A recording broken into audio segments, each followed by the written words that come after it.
You guys will find that you have passions, and having a passion is a gift. I think we all have passions, and you don't get to choose them, they pick you, but you have to be alert to them. You have to be looking for them. And when you find your passion, it's a fantastic gift for you because it gives you direction, it gives you purpose. You can have a job, or you can have a career, or you can have a calling.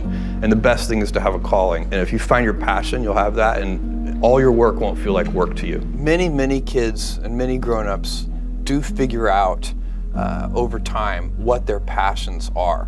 And sometimes we let I don't think it's that hard. I think what happens though sometimes is that we let our intellectual selves overrule those passions.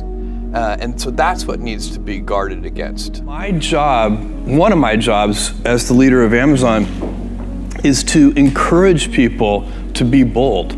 And people love to focus on things that aren't yet working. And that's good, it's human nature. That kind of divine discontent can be very helpful. But it's incredibly hard to get people to take bold bets. And you need to encourage that. And if you're gonna take bold bets, they're going to be experiments, and if they're experiments, you don't know ahead of time whether they're going to work. Experiments are by their very nature prone to failure, but a few big successes compensate for dozens and dozens of things that didn't work. So bold bets, AWS, Kindle, Amazon Prime, our third-party seller business, all of those things are examples of bold bets that did work, and they pay for a lot of experiments. I've made billions of dollars of failures at Amazon.com, literally billions of dollars of failures. And you might remember Pets.com or Cosmo, or give myself a root canal with no anesthesia very easily. None of those things are fun, but they don't matter. What really matters is companies that don't continue to experiment, companies that don't embrace failure, they eventually get in a desperate position where the only thing they can do is make a kind of Hail Mary bet at the very end of their corporate existence. Whereas companies that are, making bets all along, even, big bets, but not bet the company bets. I don't believe in bet the company bets. That's when you're desperate. That's the last thing you can do. It's not. You could be out of work and have terrible work-life balance. Even though you've got all the time in the world, right. You could just feel like, oh my God, I'm miserable, and you would be draining energy. And so you have to find that harmony. It's a much better word. And I think for most people, it's about meaning. People want to know that they're doing something interesting and useful. And for us, because of the challenges that we have chosen for ourselves, we get to work in the future, and it's super fun to work in the future for the right kind of person. You need to be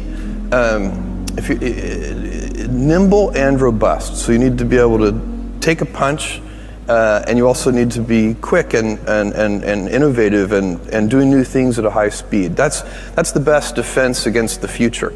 And you have to always be leaning into the future. If you're leaning away from the future is going to win every time. Never, ever, ever lean away from the future. We all have adversity in our lives. I doubt if you really, if you know somebody, any friend or anybody that you talk to, there's no lack of adversity, and by the way, that's good, because it's what teaches us how to get back up. You fall down, you get back up. It always happens.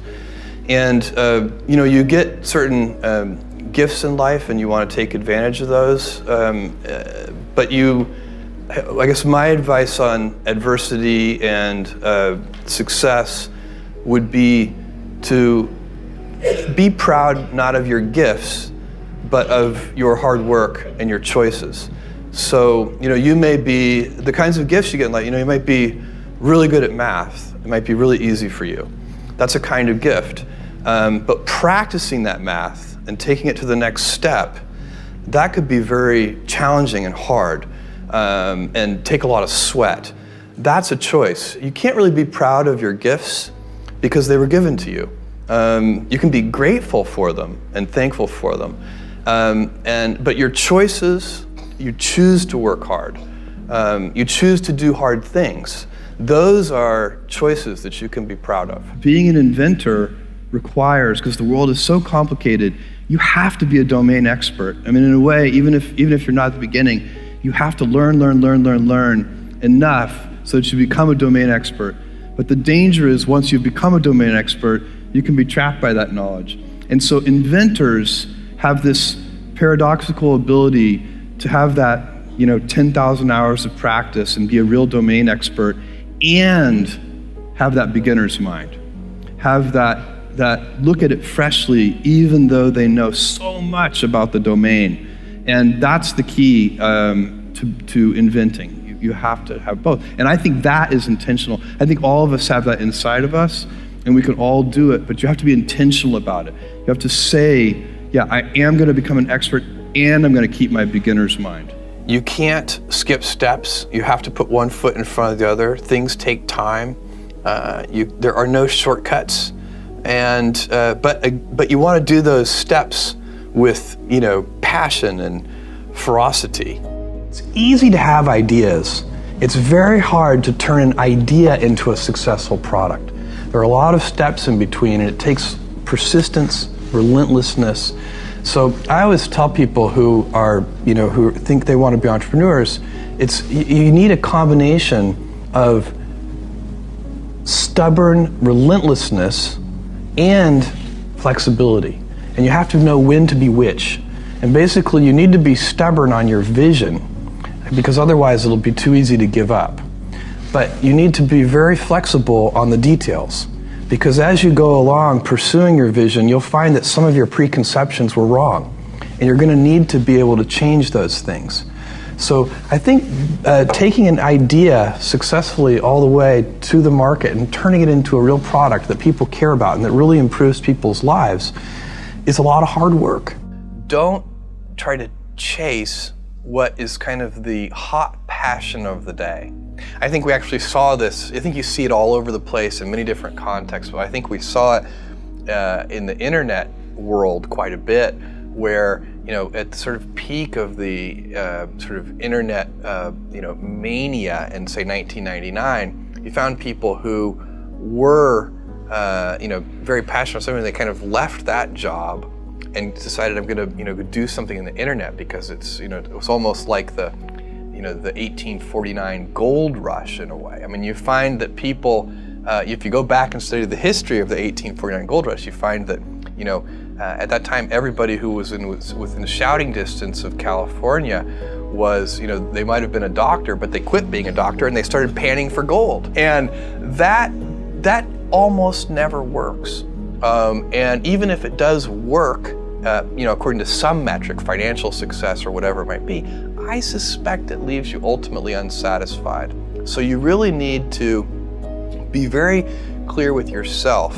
And I think one of the best ways to do that is this notion of projecting yourself forward to age 80, looking back on your life and trying to make sure you've minimized the number of regrets you have. That works for career decisions. It works for family decisions. Do you want? I have a 14-month-old son, and it's very easy for me to, if I think about myself when I'm 80, I know I want to watch that little guy grow up. And so I don't want to be 80 and think, shoot, I missed that whole thing, and I don't have the kind of relationship with my son that I wished I had, and so on and so on. So if you think about that, so I guess another thing that I would recommend to people is that they always take a long-term point of view. And I think this is something about which there's a lot of controversy. There's a lot of people, and I'm just not one of them, believe that you should live for the now. I think what you do is you think about the great expanse of time ahead of you and try to make sure that you're planning for that in a way that's going to leave you ultimately satisfied. So this is the way it works for me. And I mean, everybody needs to find that for themselves. So I think there are a lot of paths to satisfaction, and you need to find one that works for you.